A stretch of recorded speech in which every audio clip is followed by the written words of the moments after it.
sei se você lembra, no dia 27 de janeiro de 2013, a Boate Kiss, localizada em Santa Maria, no Rio Grande do Sul, recebeu a festa Aglomerados, organizada por alunos de 6 cursos universitários da Universidade Federal de Santa Maria. Embora a capacidade máxima da casa fosse de 691 pessoas, no dia do incidente havia de 1.000 a 1.500 pessoas no local. Durante a apresentação da segunda atração da noite, o vocalista da banda Gurizada, Frandagueira, acendeu um sinalizador no palco. O artefato conhecido como Sputnik só deve ser usado externamente, já que suas faíscas chegam a 4 metros de altura. Ao ser acionado em cima do palco, suas faíscas atingiram o teto e incendiaram a espuma de isolamento acústico, que não tinham proteção contra o fogo. Em menos de 3 minutos, a fumaça tóxica já havia se espalhado pela boate. Por falta de comunicação, os seguranças localizados na porta de saída da boate, sem saber do acidente, não deixavam que ninguém deixasse a casa, temendo que os estudantes não pagassem a comanda.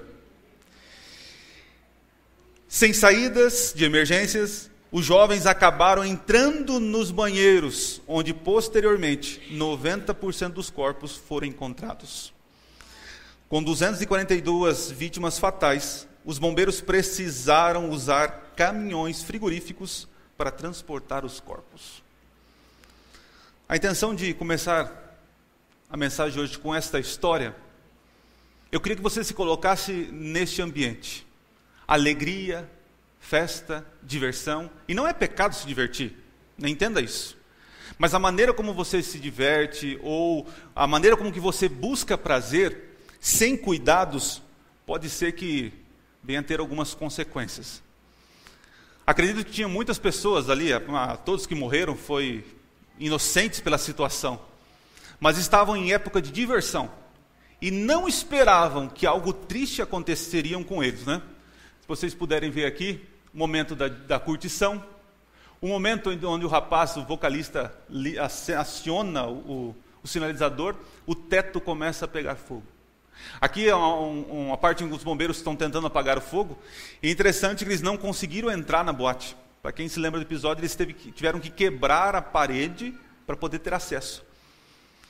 Alguns sobreviventes, dentre elas uma adventista, ela conta que o pavor foi tanto que qualquer facho de luz para eles era uma esperança. E eles correram e chegaram pensando que estava num lugar, uma saída, e era um banheiro. Alegria, festa, diversão. E de repente, o incêndio começa e muitas pessoas aí perdem a vida. E eu quero analisar com vocês agora 7 períodos, 7 momentos onde houve festa, onde houve diversão, e parece que estava tudo bem, mas aí houve a intervenção de Deus. Em Ezequiel 28, nós vamos encontrar uma alusão aí. O profeta está escrevendo diretamente para o rei Tiro, mas as palavras, elas são proféticas e elas fazem referência a um momento histórico do universo. A partir do verso 15, nós vamos ler o seguinte, Ezequiel 28, a partir do verso 15. Perfeito eras nos teus caminhos, desde o dia em que foste criado, até que se achou iniquidade em ti. Na multiplicação do teu comércio, se encheu o teu interior de violência, e pecaste, pelo que te lançarei profano, fora do monte de Deus, e te farei perecer, ó querubim da guarda, e em meio ao brilho das pedras. Elevou-se o teu coração por causa da tua formosura, corrompeste a tua sabedoria por causa do teu resplendor. Lancei-te por terra diante dos reis, e te pus para que te contemplem. Pela multidão de tuas iniquidades, pela injustiça do teu comércio, profanaste os teus santuários. Eu, pois, fiz sair do meio de ti um fogo que te consumiu, e te reduzi a cinza sobre a terra, aos olhos de todos os que te contemplam. Nós estamos falando aqui de um momento singular na história, onde não havia pecado, onde a beleza natural, as belezas divinas, elas não eram corrompidas. Um local onde a alegria não tinha fim para nós, envolvidos no pecado. Até um período longo de alegria parece chatice, mas naquela época com certeza não era. Satanás não era chamado de Satanás, era conhecido como o anjo de luz, traduzido para nós aí do latim Lúcifer, portador de luz. Ele, segundo o texto, ele tinha uma formosura, ele era belo, ele tinha uma aparência diferenciada dos outros. Ele era igual a todos, porém diferente. E por ele parecer ser maior, mais belo, de alguma forma ele quis ter o poder de Deus, mas não quis ter o caráter de Deus. E agora Satanás, ele começa a criar o seu comércio. A palavra aí comércio pode ser traduzida também como mexerico, fofoca.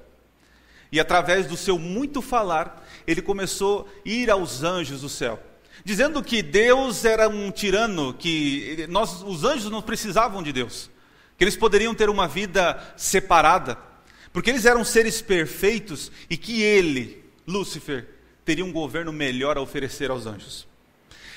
Agora você deve perguntar, por que, pastor, Deus então não interveio? Por que ele não foi lá e interrompeu essa obra demoníaca? Por que Deus não se levantou e falou assim, ô linguarudo, para com essa conversa aí. Você está espalhando mentira, para com isso aí.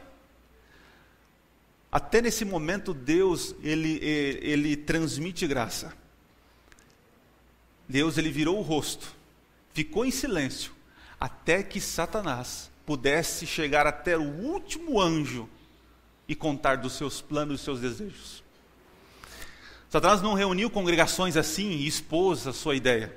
Satanás fez um trabalho de porta em porta, de ouvido a ouvido. E Deus permitiu para que os anjos tivessem liberdade para escolher o verdadeiro governante desse mundo. E quando Satanás pensou que as luzes estavam já acesas, a música já estava tocando, e tudo estava encaminhando para uma grande festa, Deus se levanta do trono e diz para Satanás, a festa acabou. E houve ali uma confusão tremenda. E Deus os expulsou do céu, junto com aqueles que queriam viver a festinha de Satanás. A primeira igreja que existiu, a primeira festa, a primeira bagunça, Deus esperou ir até aonde dava. Então ele levanta juízo e expulsa Satanás e seus anjos. Essa foi a primeira igreja que existiu, o primeiro momento onde o pecado surgiu e consequências também vieram. Vamos ver outro período, outra igreja de Deus, que também começaram uma bagunça. Gênesis capítulo 6. Olha que interessante, vamos para Gênesis capítulo 6. Agora o pecado é transferido para a terra.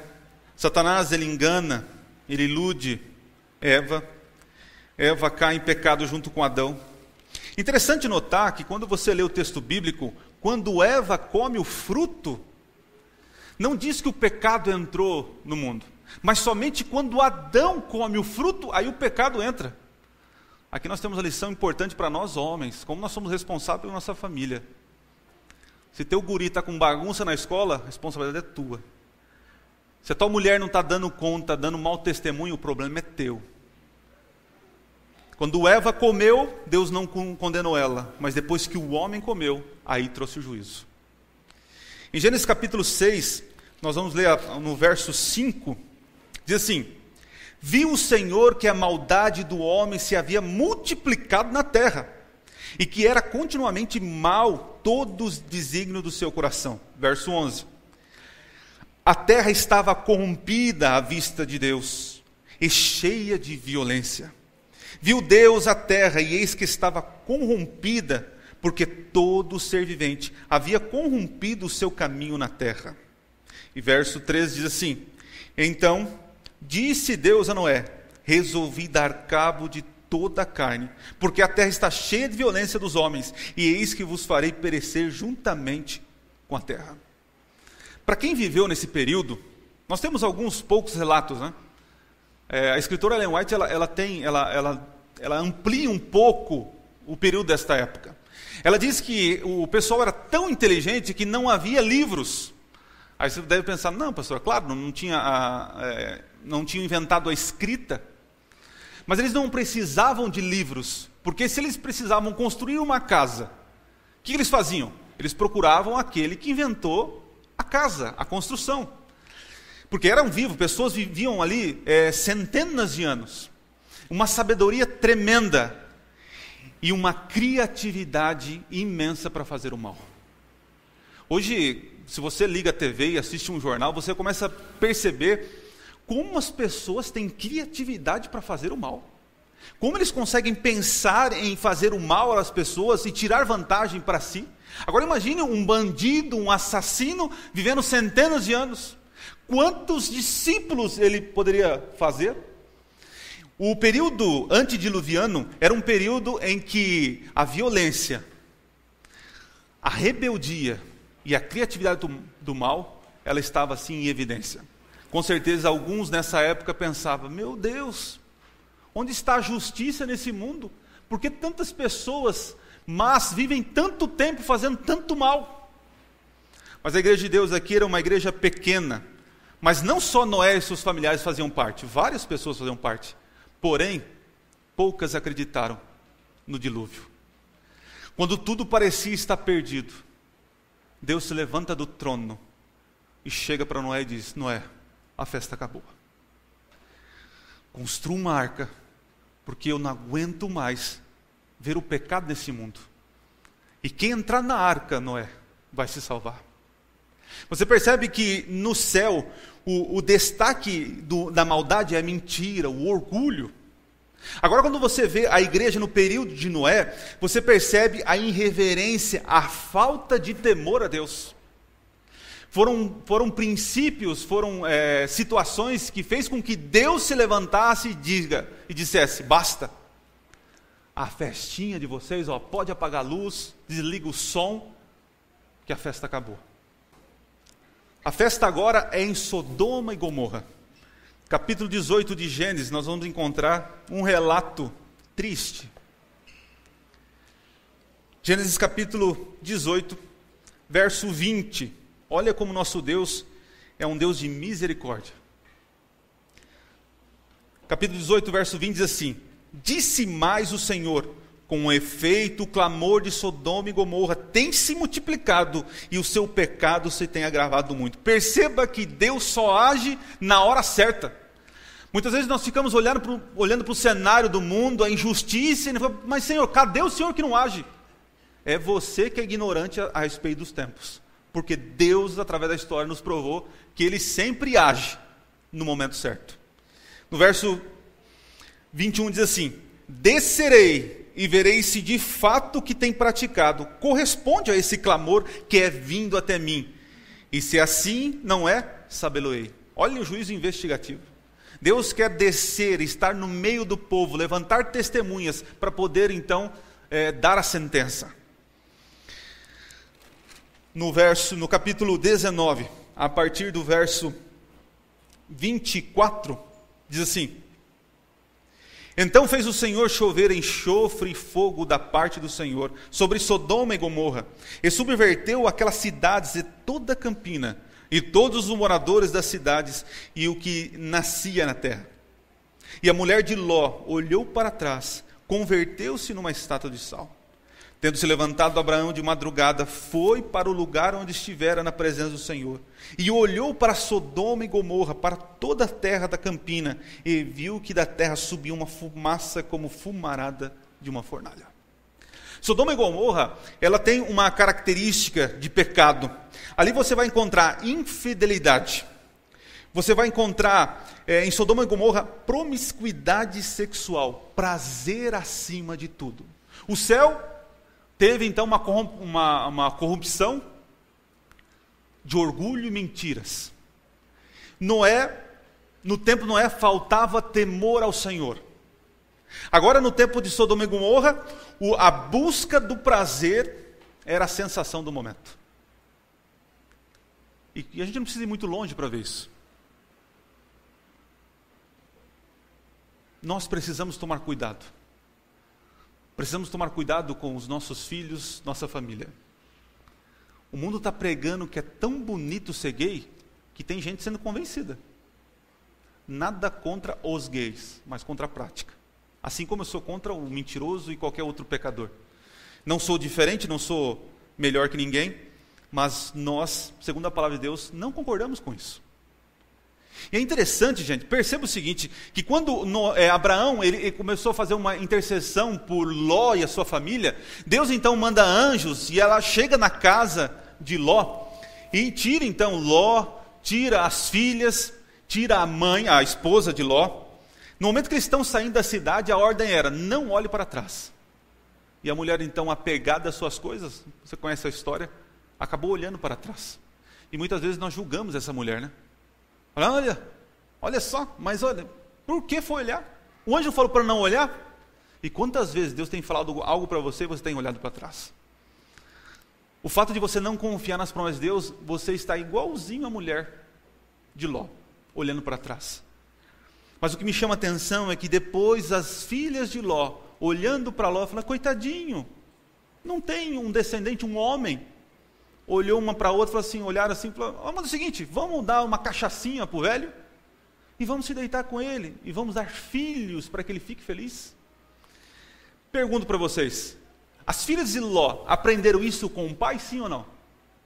Não, Ló era um homem temente a Deus, mas aprenderam na escola, aprenderam com os vizinhos, aprenderam com os amiguinhos, aprenderam com a TV da época, aprenderam com a internet. Às vezes a gente pensa que nossos filhos são santos, que nossos filhos não olham pornografia na internet, que nossos filhos não fazem coisas horríveis nas nossas costas, mas eles fazem. Assim como você fez, eles também fazem. Fique de olho na tua família. Os maus costumes estão corrompendo a nossa igreja. E a gente nem está percebendo, mas estamos sendo corrompidos pela cultura deste mundo. Deus olhou para Sodoma e Gomorra e falou, chega. Deus se levanta do trono e diz, a festa acabou. Para tudo. Anjos, vão lá, desliguem as luzes, desliguem o som e levantem fumaça nessa cidade. Porque basta. Meu limite do amor já excedeu. Parem com seus pecados. E o único que foi salvo desta igreja de Sodoma e Gomorra foi Ló e suas filhas. Para curiosidade de vocês, dos filhos de Ló com as filhas, nasceram os moabitas, os piores inimigos do povo de Deus. Um povo que sacrificava crianças. Pessoas que tinham costumes perversos. Surgiram de um incesto. Vamos continuar. E agora vamos para a festa do Sinai. Este foi uma festança. Costumo dizer que foi um pancadão lá.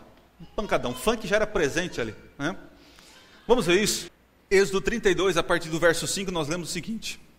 Arão, vendo isso, edificou um altar diante dele e apregoando disse, amanhã será a festa do Senhor. Olha que coisa linda, parece, né? Verso 6, no dia seguinte, madrugaram e ofereceram holocausto e trouxeram ofertas pacíficas e o povo assentou-se para comer e beber. Levantou-se para fazer o que, gente? Divertir-se. Verso 7.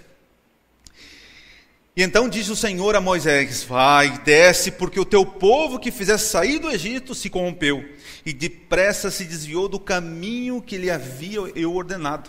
Fez para si um bezerro fundido e o adorou, e lhe sacrificou, e diz, são estes, ó Israel, os teus deuses, que tiraram da terra de Egito. Disse mais o Senhor a Moisés, tendo visto este povo, é de dura serviço, é cabeça dura, né?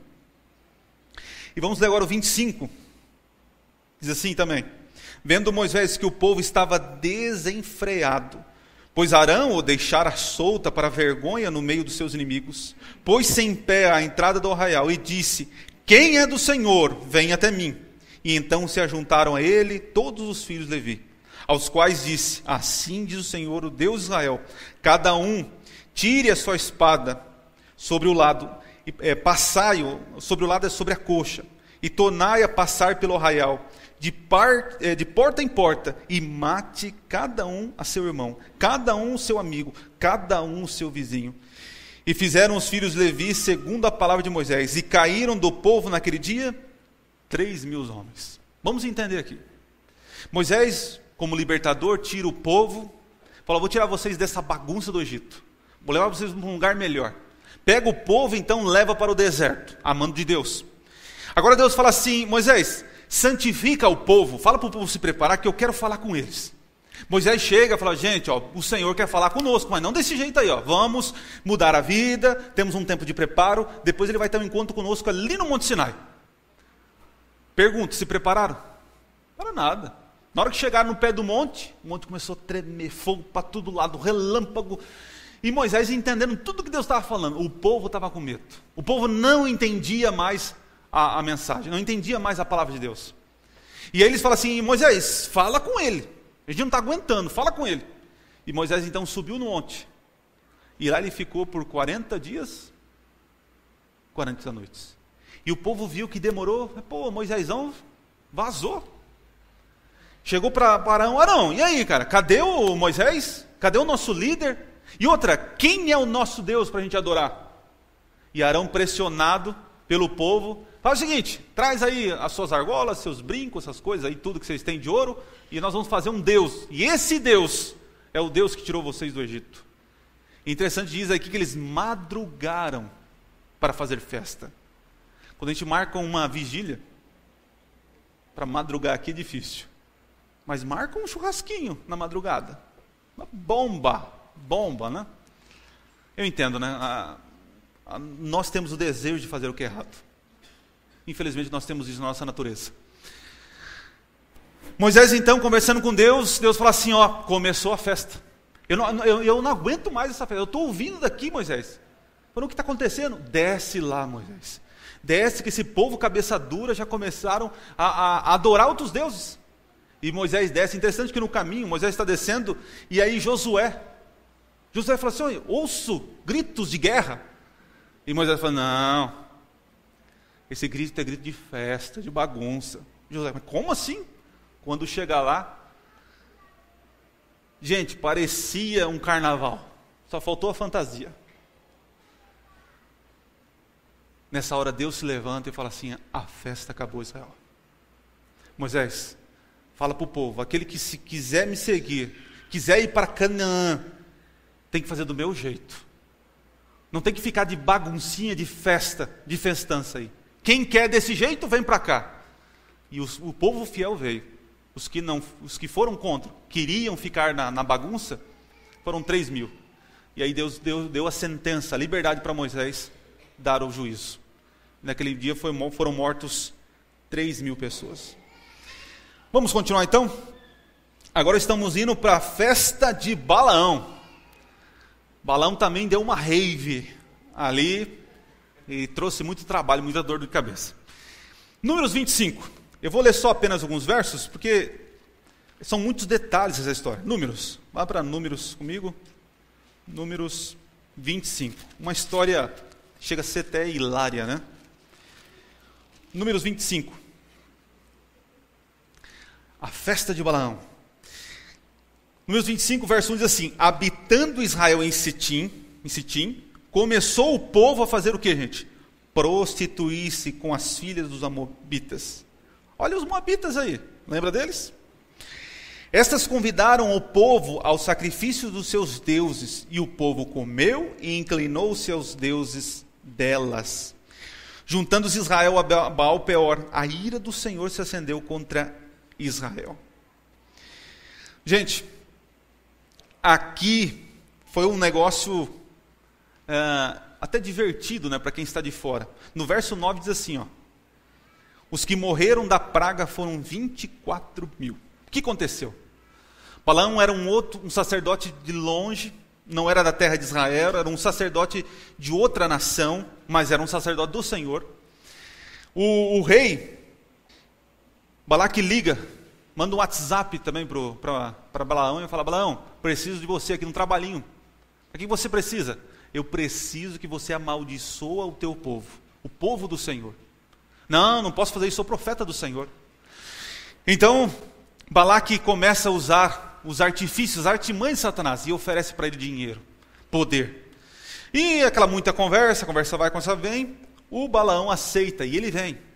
E Deus fala para ele, Balaão, não vai. Deus manda anjo, até que um momento Deus fala com a jumenta fica com medo, derruba ele e começa aquela história que vocês conhecem lá. Mas enfim, Balaão então conversa com Balaque, e aí ele começa, então eu vou amaldiçoar o povo. E ele vai num canto assim do arraial, onde dá para ver todo Israel. E Balaão começa, eu vou dar a maldição agora, rei, e aí depois você pode chegar a lenha e eles vão morrer todos. E aí Balaão, quando ele vai amaldiçoar o povo de Deus, o que ele fala? Uma benção. Aí Balaque fala, que isso, cara? Eu chamei você para amaldiçoar, não para abençoar o povo. Não, rei, é o ângulo. Vamos para cá. Aí ele vai para cá. E aí ele vai amaldiçoar o povo, fala aquelas palavras, aí ele, mais uma benção. Balaque fica bravo. Não, vamos no outro canto aqui, acho que esse canto dá certo. E Balaão vai dar a maldição, de repente, benção. Até que Balaão fala assim, peraí, você quer destruir o povo, quer amaldiçoar o povo? Não tem como, porque o povo é fiel ao Senhor. Vamos fazer com que o povo caia em pecado. E você vai ver, rei, que eles vão ser amaldiçoados por Deus. Mas o que a gente faz? Já sei. O povo de Israel finge, mas eu sei, eles gostam de uma baladinha, gostam de uma festinha, gostam de balançar o esqueleto, beber uma cachaçinha, gosta. Então eles fizeram uma festa, colocaram lá as paniquetes de Moabe, toda dançando, bonitinha, aquela coisa toda, e Balaão foi lá no arraial de Israel, falou assim, tá sabendo do pancadão lá que está tendo ali? Mulher bonita, bebida na faixa, open bar. Quem que ir lá? Aí um homem foi lá, viu, falou, nossa, aqui é o paraíso, chamou os amigos, e aí quando foi ver, os homens tinham ido todo ali para Moabe, na baguncinha, beberam, se prostituíram, caíram em adultério, em pecado, e começaram agora a adorar outros deuses.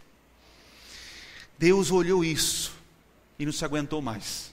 O povo agora, Deus começa a retirar as bênçãos e a proteção do povo.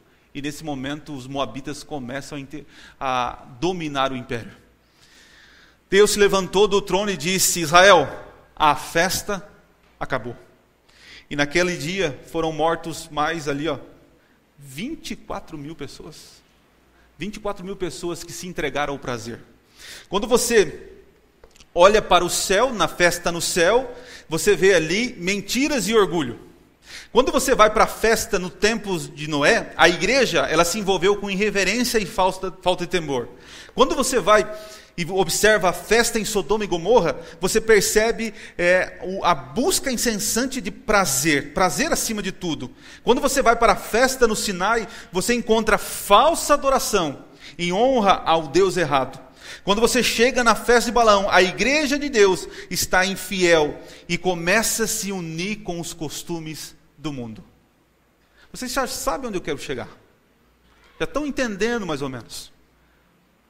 Quando você olha para trás, e depois olha para frente, eu digo uma coisa para você: não tem nada de novo embaixo do sol. Vamos para a festa de Zedequias. 2 Crônicas 36:11. Tinha Zedequias a idade de 21 anos quando começou a reinar e reinou 11 anos em Jerusalém. Fez o que era mal perante o Senhor, seu Deus, e não se humilhou perante o profeta Jeremias, que falava da parte do Senhor. Era um momento politicamente complicado. As nações estavam se unindo para poder derrotar Babilônia.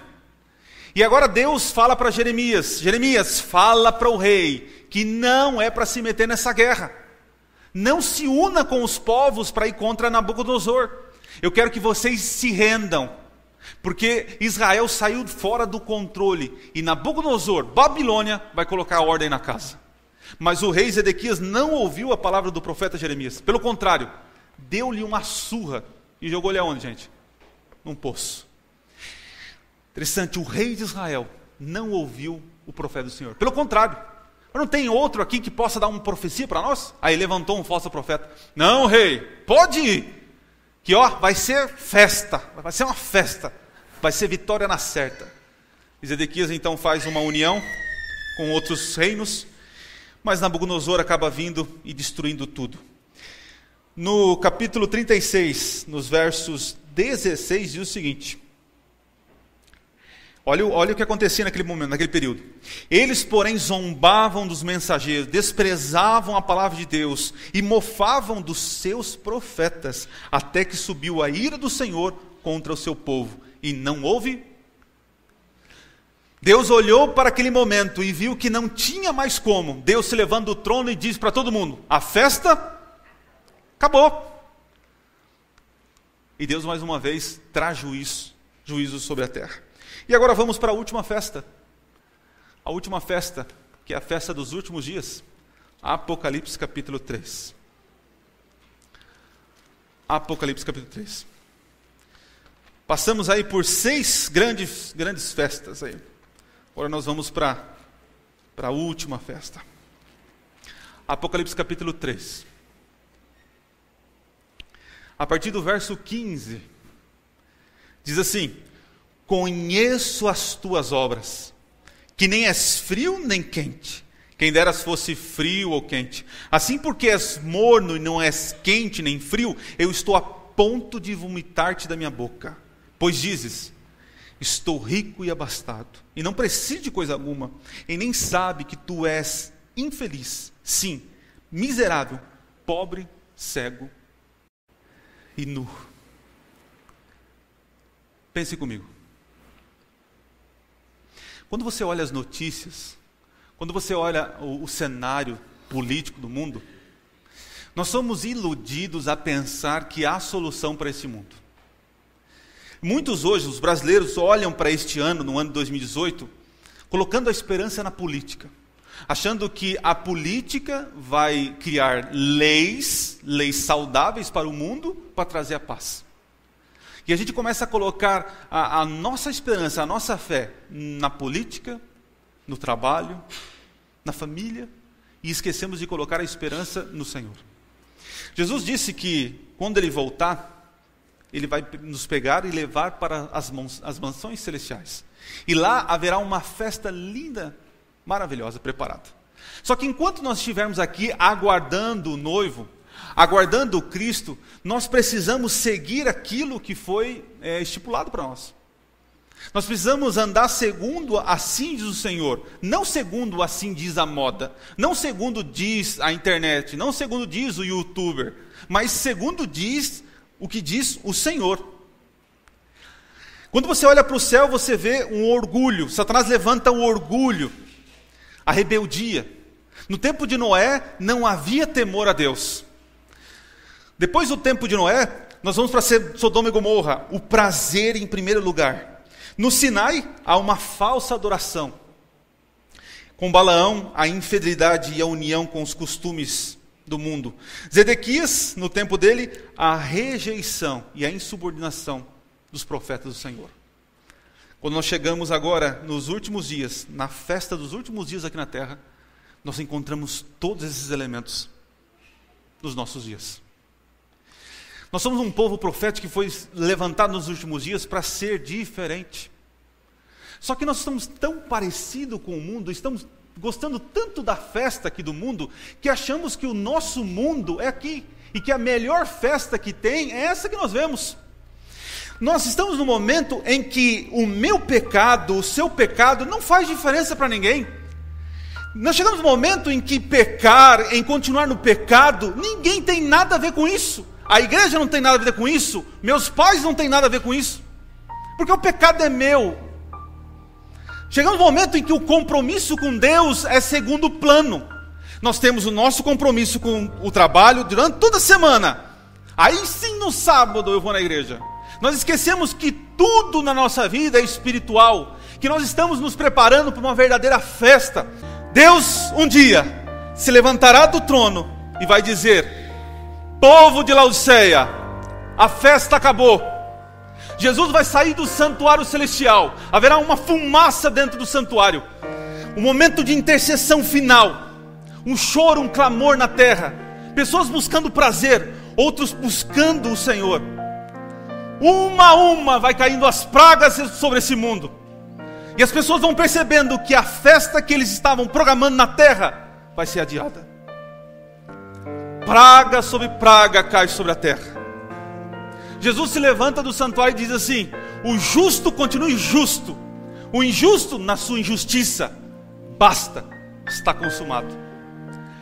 O apelo desta manhã é para que você inicie 2018 entendendo que a festa dos prazeres acabou. A festa dos compromissos com as coisas do mundo, igreja, tem que acabar. Se você quer ir participar da festa no céu, você precisa se preparar aqui. Igreja, dê tempo ao Senhor. Confesse o teu pecado. Não seja orgulhoso. Tem gente que vive no pecado e quer enganar o pastor, quer enganar a igreja. Fica insistindo. Confessa, querido, eu errei, eu quero uma disciplina. Louvado seja Deus que tem pessoas nessa igreja que têm feito isso. Confessa o pecado. A vergonha não está em confessar, mas está em viver sem confessar. Eu louvo a Deus por Deus ter permitido eu ficar mais um ano aqui. Porque eu sei que tem muita coisa para fazer. Também sei que não sou eu que vou terminar a obra aqui. Mas eu gostaria que quando deixasse essa cidade, vocês lembrassem que um casal passou aqui pedindo que vocês fossem fiéis. Eu não sou exemplo para ninguém. Eu percebi nessas férias em casa o quanto eu sou egoísta, o quanto eu tenho mais compromisso com os livros do que com a minha esposa. Nós precisamos parar de bagunçar. Precisamos parar com essa festa. Querido, separe tempo para Deus. Cuida da tua família. A sua vida não vai ser a vida inteira de festa e bagunça aqui não. Chegará um momento que Deus vai se levantar e vai dizer: povo, a festa acabou. Que nesse ano a nossa maior esperança seja a festa no céu, gente. Nesse mundo nós teremos provações, teremos preocupações, teremos sofrimento. Não coloque esperança nesta vida. Não coloque esperança nas tuas coisas. Coloque esperança no Senhor. Assim como você vai dormir e espera deitar e descansar, faça isso com o Senhor nesse ano. Pare de tentar arrumar a tua vida. O segredo é: busque o Senhor. Tenha tempo com Deus. E eu tenho certeza que você vai participar da maior festa que esse universo já viu. Nós achamos que Deus é tão bom, e Ele é tão bom, misericordioso, mas o assunto é sério. O assunto implica em eternidade. Jesus falou assim: ó, eu vou para lá, mas eu vou voltar a pegar vocês. Mas se vocês não estiverem preparados, vocês não vão. E tem muita gente que vai ficar quando as luzes apagarem, quando não tiver mais barulho, quando não tiver mais alegria. Tomara que seja eu e você que estejamos lá naquela festa do céu, não na festa aqui. Quantos nessa manhã gostaria de dizer: Senhor, eu aceito o convite dessa festa e quero comprar as roupas, a veste, para poder entrar nessa festa. Ou seja, eu quero viver segundo o que o Senhor quer. Deus abençoe. Deus lhe dê força para esse ano. Que esse ano não seja um ano para buscar bens materiais, mas seja para buscar tempo com Deus, compromisso com Deus, e que Ele realmente seja o dono da festa do teu coração. Amém?